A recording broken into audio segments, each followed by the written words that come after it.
Bonjour, j'ai 44 ans et travailler dans le jeu vidéo a toujours été un rêve d'enfance. Penses-tu que c'est trop tard, sachant que je pars de zéro et que je ne sais pas dessiner, n'importe quel poste me conviendrait?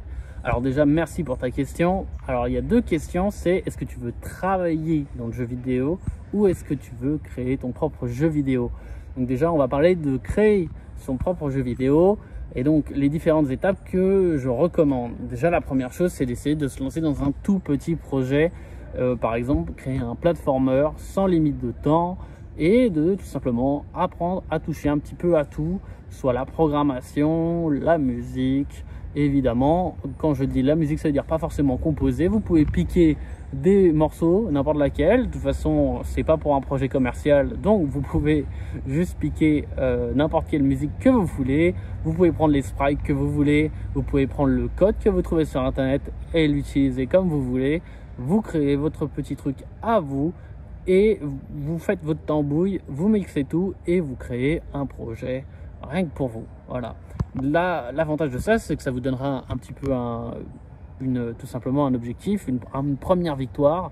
Une première victoire, c'est super important puisque la plupart des gens rêvent de créer le AAA de leur rêve et à la fin, ils ne créent absolument rien. Et donc, la base pour réussir, c'est déjà de gagner de victoire en victoire.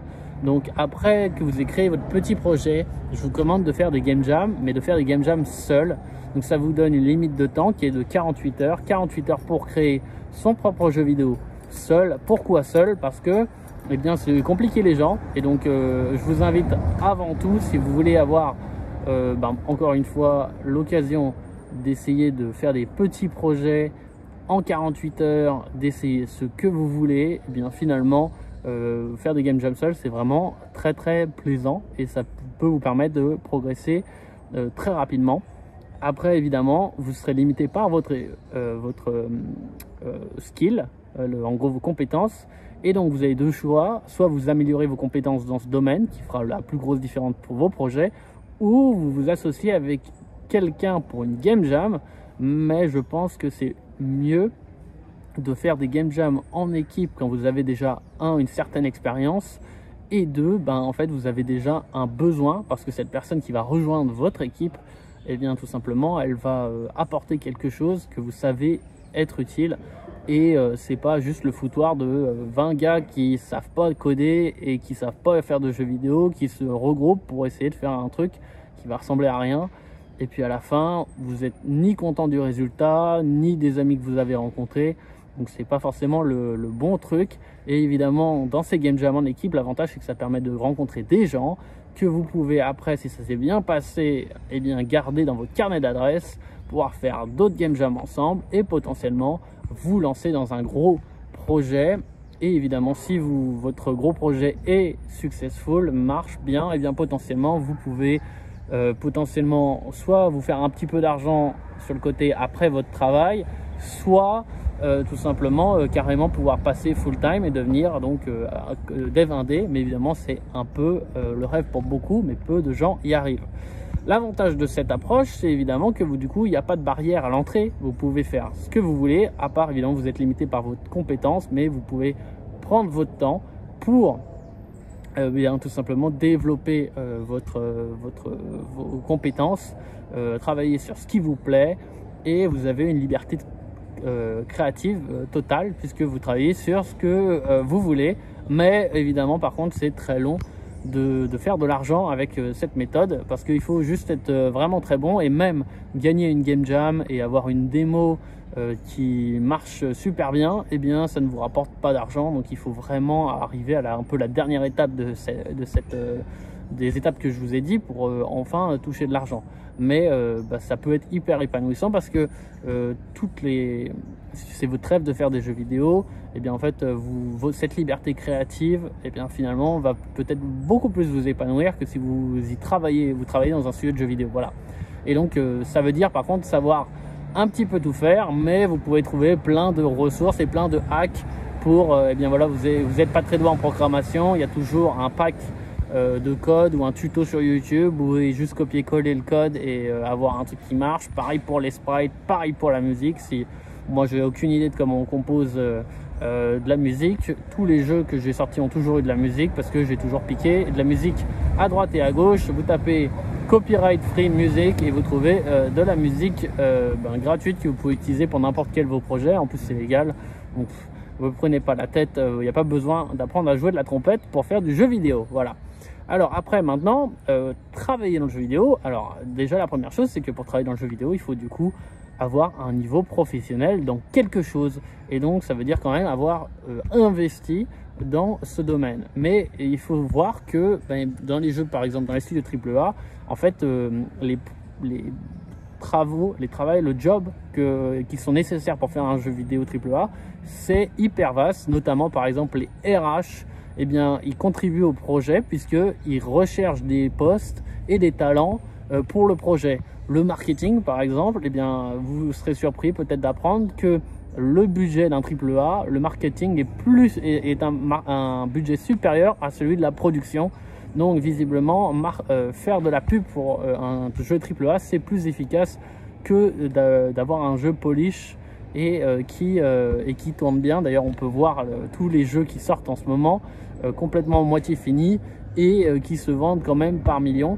Donc, comprenez bien que du coup, vous pouvez, si vous avez un ancien job, trouver un job équivalent bien tout simplement dans le jeu vidéo et donc, du coup, être capable de l'appliquer dans un AAA, dans un studio AAA et donc, du coup, d'être travailler et contribuer dans un jeu, à la production d'un jeu vidéo avec votre compétence. Maintenant, si vous voulez, et je comprends très bien, ne pas travailler sur un ancien job, mais travailler vraiment sur le jeu vidéo, ce qu'il faut savoir, c'est que c'est assez difficile parce que tout simplement, il faut tout simplement, donc si vous voulez en gros être animateur, si vous voulez être game designer, si vous voulez être programmeur, eh bien c'est assez difficile parce qu'il y a une forte demande.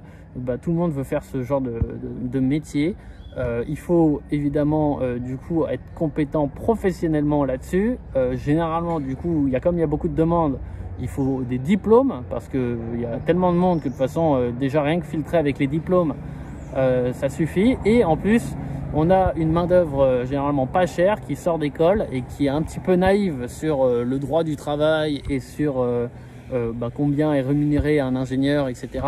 Donc en fait, globalement, les studios peuvent se gaver. Et donc, pourquoi est-ce qu'ils vous recruteraient, vous, qui êtes plus âgé, qui n'êtes pas passé forcément par une école reconnue? C'est prendre un risque inutile pour un studio. Donc, ça me paraît très difficile. Mais encore une fois, je ne veux pas vous décourager. Donc, rien n'est impossible. Si c'est vraiment votre rêve, eh bien, vous pouvez développer un portfolio, vous pouvez montrer votre compétence et on vous donnera peut-être votre chance.